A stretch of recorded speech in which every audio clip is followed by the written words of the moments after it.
So nothing, but nothing, is higher camp than a resting star of the alt-right. They have an order of lovies all of their own, several leagues beyond even the self-absorbed of Whitnall. At present, no fewer than 3 of the UK's biggest names on the wingnut fringe are between jobs. Abu Hopkins has been flushed out of both LBC and Mail Online, while Milo Yannopoulos was forced out at Breitbart for suggesting that child sex abuse is not really that big a deal and can even be a positive experience. Nigel Farage, meanwhile, has returned from Alabama empty-handed from endorsing an alleged paedophile for Steve Bannon, in whose absolute thrall he forlornly remains. Dear Nigel, we're a long way to go and still not be rewarded with so much as a graveyard Fox News contract. What was it Uncle Morty said about his agent? 4 floors up on the Charing's Cross Road and never a job at the top of it. You may see the possibility of Nigel ever playing the Dane is receding. In the European Parliament, meanwhile, Sunset Boulevard is showing up again, as our hero this week quavered. I fear Brexit may need to be fought all over again. Yep, he's still big, and it's the Brexit that got small. Speaking of Norma Farage, I have left it as long as I could, but now I have to ask, is it possible that he has genuinely bumped off as a screenwriter? And if not, what of The Bad Boys of Brexit, the landmark US TV series based on Aaron Banks' book by the same name? By way of recap, it was reported back in August in various newspapers that a major US TV studio was to sign a $60 million deal to bring it to the small screen in a 6-part series.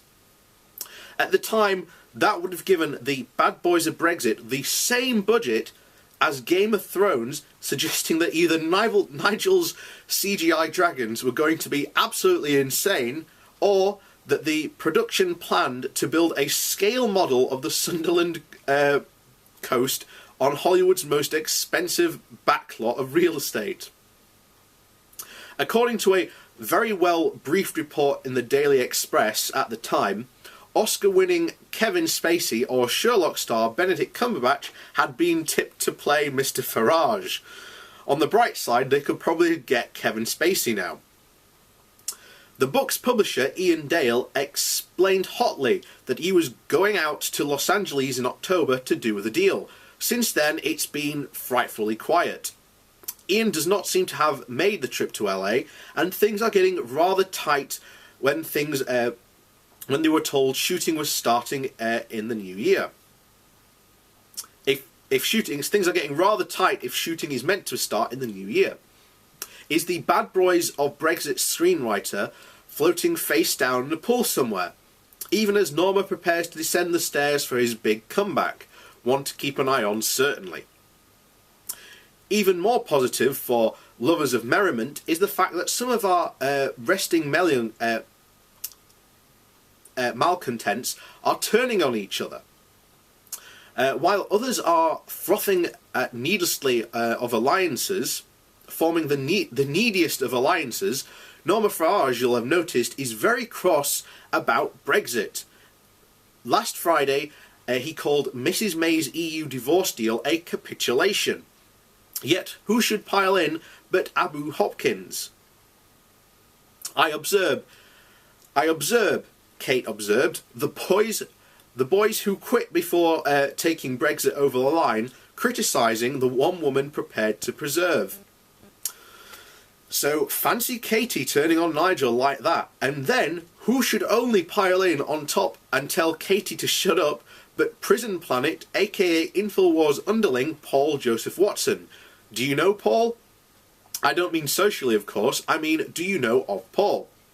Hysterically pompous and a Puritan of the absolute dearest order, he usually broadcast for InfoWars out of his much vaunted pad in London's Battersea, where the only invitations he ever issues are to imagine my shock or to let that sink in. Most of his videos are filmed in front of a retro antique map for reasons which are never clear, yet you just know that if the camera panned out so much as 2 feet either side, you would see a pile of iron socks and a weight bench on which Paul's tea towels are drying, and cross-stitch reading "Red Pillars do it south of the river." Paul musters all the petrified self-regard you can if you work for InfoWars Supremo Alex Jones, a man who claimed Sandy Hook's school massacre was a hoax featuring crisis actors. Occasionally, in order to keep working for the man who states that bereaved parents are pretending their children are dead, Paul is obliged to hawk the man's brain pills. For him, every morning before I start writing or shoot a video, ran one of those teeth-grinding segments, I take 2 capsules of brain force to sustain bursts of energy. This is, without question, the most powerful neurotropic I have ever taken, and it comes without any crashes or jitters associated with energy drinks, and so on. Anyway, back to the alt-right handbags. Paul wasn't going to let Katie's diss of Nigel stand. Persevere in selling out our country. What a load of bollocks, Katie. He shot back at Hopkins. May has capitulated on everything. This is not what the British people voted for. Stick to spinning traffic accidents as terror attacks because that's all you know about Brexit. Well now, that reference, of course, is to Katie's unfortunate scramble to portray an accident as a terrorist attack. So yeah, that's Katie Hopkins for you.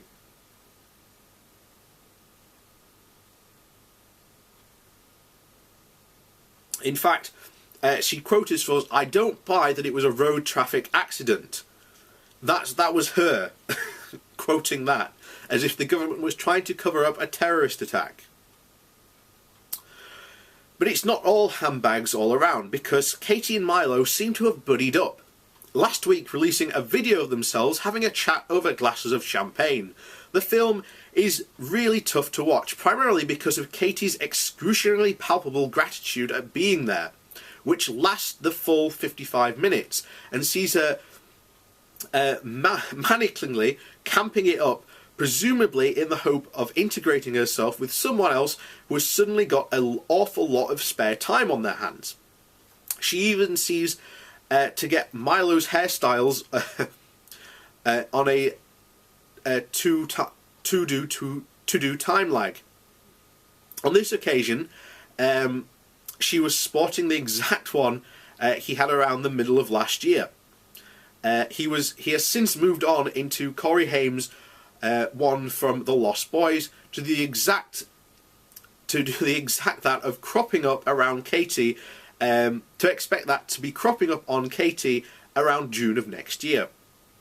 All of which concludes our festive roundup of resting white right-wingers, who really should have been offered a panto this year. Not quite rats in a sack just yet, but marooned on this septic isle with no sniff of overseas promotion, or as Katie put it, with a heartbreaking grandeur to an internet supporter the other day, moving to the States would be like getting into a warm bath, sir, welcoming and reassuring. But this is not the time to leave the cold shower of the UK. We must get furious and fight back. You must, my lovies. You absolutely ready must. America can wait. So that was the Guardian's roundup, shall we say, on what has essentially been going on, really, the alt-right. Because really, the alt-right, shall we say, big personalities in the UK haven't had a very good year.